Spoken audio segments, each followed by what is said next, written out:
नमस्कार स्टूडेंट्स, मैं तौफीक खान आपका अपनी इस केमिस्ट्री की क्लास में बहुत बहुत स्वागत करता हूँ। बच्चों, जैसा आपको पता है कि हम लोग सेकेंड बुक पढ़ रहे हैं। सेकेंड बुक यानी कार्बनिक रसायन क्लास 12th की, जिसमें हेलो एल्केन तथा हेलो एरीन के कुछ लेक्चर आपके सामने आ चुके हैं। उसी क्रम में हमने लास्ट लेक्चर देखा था कि कैसे हेलो एल्केन को सामान्य विधियों के द्वारा बनाते हैं। तो उसी कड़ी में आज हम आगे बढ़ेंगे। इसमें हम कुछ नेमिंग रिएक्शन पढ़ेंगे जो बोर्ड पेपर में बहुत ही ज़्यादा इंपॉर्टेंट है। ये रिएक्शन वैज्ञानिकों के नाम के ऊपर आधारित है और ये उसी तरह पूछी जाती है। तो आइए देखते हैं। सबसे पहली रिएक्शन हम लोग देखते हैं, डार्जेन अभिक्रिया। डार्जेन अभिक्रिया ये नेमिंग रिएक्शन है। इस पर देखें क्या होता है। तो इसमें क्या होता है, एल्कोहल यानी ethyl alcohol CH3CH2OH ethyl alcohol की रिएक्शन थायोनिल क्लोराइड के साथ करते हैं। बच्चों, थायोनिल क्लोराइड का फार्मूला SOCl2 होता है। इसका मैं स्ट्रक्चर बना दूं। ये देखिए, अभी इसके पास 2 और इलेक्ट्रॉन सल्फर के पास हैं। चूंकि बाहरी कक्ष में 6 इलेक्ट्रॉन होते हैं, 2 लोन पेयर के रूप में अभी भी है। अब देखें, रिएक्शन होगी हमारी। तो रिएक्शन के दौरान हमारा क्या बनेगा, चूंकि हम लोग पढ़ रहे हैं एल्किल हैलाइड, है ना। एल्किल हैलाइड ही बन रहा था हेलो एल्केन के अंतर्गत। तो सबसे पहला जो है बच्चों, आपका ये वाला बॉन्ड डिफ्यूज हो जाएगा, क्योंकि ये ज़्यादा क्रियाशील है, ज़्यादा रिएक्टिव है। इलेक्ट्रॉन बंधुता की क्षमता इसके पास बहुत ज़्यादा है। माइनस प्लस, माइनस इसलिए आया क्योंकि ये ज़्यादा नेगेटिव है। अब इस हिस्से पर चले जाएं तो ये वाला हिस्सा टूटेगा और इस पर आएगा नेगेटिव और इस पर आएगा पॉजिटिव। तो ये वाला पॉजिटिव इस नेगेटिव के साथ चला जाएगा। इसको मैं इधर नीचे से लिख रहा हूँ। तो बनेगा CH3CH2 और ये वाला Cl जाकर जुड़ जाएगा, एथिल क्लोराइड बन गया बच्चों। इसके बाद अब आप देखें, इसको चाहिए नेगेटिव की तलाश है ना इसे। तो ये डायरेक्ट यहाँ पर जोड़ सकते हैं आप, लेकिन थोड़ा सा और बहुत ज़्यादा स्टेप में हो जाएगा। फिर से देखें, इस बॉन्ड को भी डिफ्यूज कर दीजिए, नेगेटिव और ये पॉजिटिव। अब इसको क्या चाहिए, नेगेटिव। तो ये नेगेटिव इस नेगेटिव के पास नहीं जाएगा क्योंकि रिपल्सन हो जाएगा। तो इसीलिए ये ऑक्सीजन के साथ ये वाला हाइड्रोजन बॉन्ड तोड़ेगा। तो इसके ऊपर आएगा माइनस और इसके ऊपर आएगा प्लस। ये वाला प्लस बच्चों इस वाले माइनस की तरफ चला जाएगा और बन जाएगा HCl। दूसरी देखिए, अब इस ऑक्सीजन के ऊपर 2 माइनस है, इस सल्फर के ऊपर 2 पॉजिटिव हैं। तो ये बन जाएगा, O पहले से था, एक O और आकर जुड़ जाएगा तो बन जाएगा SO2। ठीक है, यही रिएक्शन डार्जेन अभिक्रिया कहलाती है बच्चों। ये जो रिएक्शन होती है ये पिरिडीन की उपस्थिति में होती है। ठीक है, ये गर्म का सिंबल है। तो देखें कैसे थ्योरी बोलेंगे आप डार्जेन अभिक्रिया की। अब बोलेंगे एथिल अल्कोहल की अभिक्रिया थायोनिल क्लोराइड के साथ पिरिडीन की उपस्थिति में गर्म करने पर एथिल क्लोराइड बनता है। यही रिएक्शन है आपका। ठीक है, तो अब आप इसको चाहे समझ के करें, फिर चाहे अगर आप उसको ऐसे देखते हैं एथिल क्लोराइड का फार्मूला फिर SOCl2 लिख के बना दे लिख दें, वो अलग बात है। ये समझ के देखें, ये कुछ ज़्यादा क्लियर होगा। आगे बढ़ते हैं। इसी तरह इसको आप नोट करें। अब हम लोग इसी तरह दूसरी नेमिंग रिएक्शन को अब हम लोग देखेंगे। दूसरी देखते हैं हम लोग, मोनो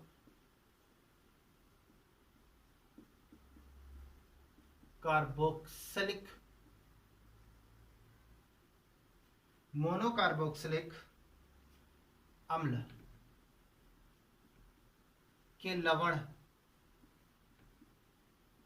मोनोकार्बोक्सिलिक अम्ल के लवण की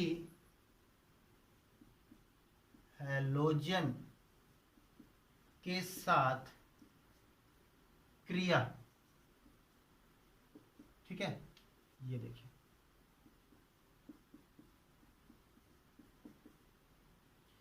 तो बच्चों इस रिएक्शन को एक वैज्ञानिक ने दिया था, ये पूरी रिएक्शन को, और वो नेमिंग रिएक्शन बोरोडीन हुंस-डीकार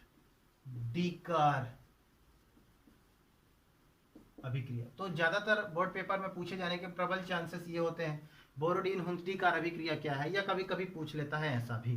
तो दोनों तरह के आपके सामने उपस्थित है।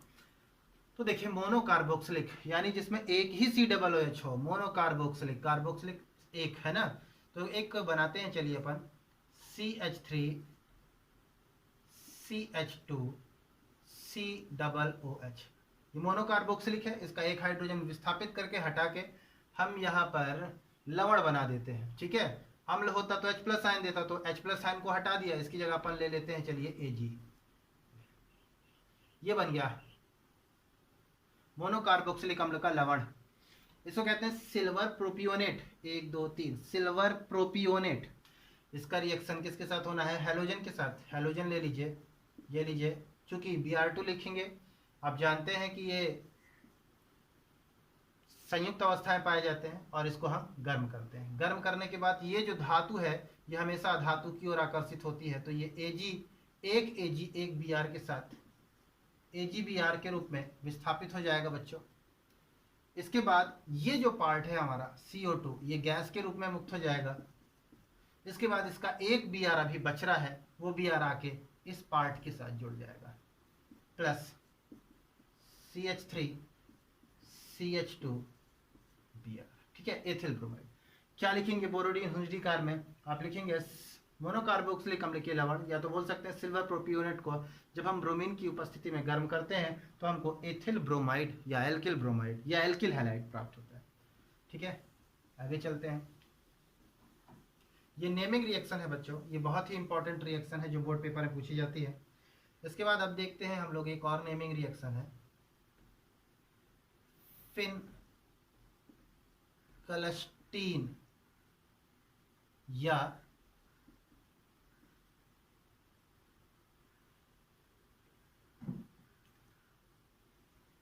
कोनांट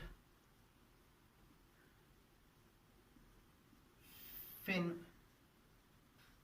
कलस्टीन अभिक्रिया। ठीक है, फिन कलस्टीन या तो कोनांट फिन कलस्टीन अभिक्रिया, ये बोर्ड पेपर में पूछा जाता है। इस रिएक्शन को देखें क्या करेंगे। इस रिएक्शन को करने के लिए आपको लेना होगा यहाँ पर भी ethyl chloride C2H5Cl। Naming reaction जो भी इन्होंने जैसे भी लेकर किया है, जो जो अभी कारक लिया है आपको उसी के साथ रिएक्शन करानी होगी। फिर इन्होंने रिएक्शन कराया NaI सोडियम आयोडाइड की उपस्थिति में इसका रिएक्शन इन्होंने किया। ठीक है, और इसका जो ये रिएक्शन होता है बच्चों एसीटोन की उपस्थिति में होता है। ठीक है, एसीटोन ये उत्प्रेरक है, एसीटोन की उपस्थिति में होगा। ये गर्म करने का डेल्टा सिंबल मैंने बना दिया, अच्छे से बना दूं, ये लीजिए। ठीक है, तो होगा क्या बच्चों, ये वाली धातु की ओर आकर्षित होगी तो बन जाएगा NaCl। ये जो है NaCl ठोस अवस्था में होगा, और बच्चा ये एथिल ये I के साथ जुड़ जाएगा, तो फिर लिखेंगे C2H5I एथिल आयोडाइड। ठीक है, अब आगे बढ़ेंगे हम लोग। इसका आप क्या लिखेंगे, एथिल क्लोराइड की अभिक्रिया सोडियम आयोडाइड के साथ एसीटोन की उपस्थिति में गर्म करने पर एथिल आयोडाइड प्राप्त होता है। यही है फिनकलिस्टीन तथा कोनांट फिनकलिस्टीन अभिक्रिया। चलिए इसी तरह एक इस क्रम में एक प्रश्न लिखते हैं, क्या होता है जब हम एथिल अल्कोहल की अभिक्रिया लाल फास्फोरस तथा हैलोजन के साथ करते हैं। एक प्रश्न टाइप का है ये।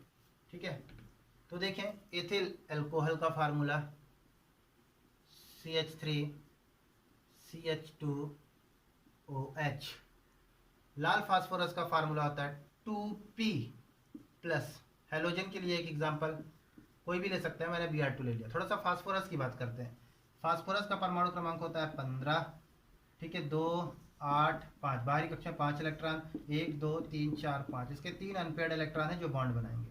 तो हमारे पास ऐसे लाल फास्फोरस के कितने फार्मूले हैं, इस तरह का P 2 है, तो इसका मतलब एक P और होगा, ये यहाँ इसका युग्मित, एक यहाँ युग्मित, एक यहाँ युग्मित, 2 P है हमारे पास, है ना। तो ये भी 3 बार बंध बनाएगा, ये भी 3 बार बंध बनाएगा। तो बच्चों जब रिएक्शन होगी तो यहाँ सबसे ज्यादा क्रियात्मक समूह OH है, यानी O सबसे ज्यादा ऋण विद्युतीय है, तो ये बंध टूटेगा, तो ये कहाँ की ओर भागेगा, फास्फोरस की ओर। समझने की कोशिश कीजिएगा, फास्फोरस की ओर। तो हमारे पास 2 फास्फोरस है, एक O या चाहे यहाँ जुड़ जाए चाहे यहाँ जुड़ जाए, कहीं पे भी जुड़ सकता है। तो एक काम करते हैं, 1 2 3 4 5 6, 6 बंध बना सकता है, तो इसके आगे ही हम लोग 6 कर दें।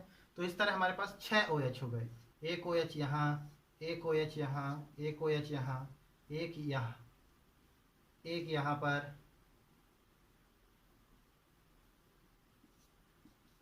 एक यहाँ पर, एक यहाँ पर, ऐसे हो गया, 6 जुड़ गए।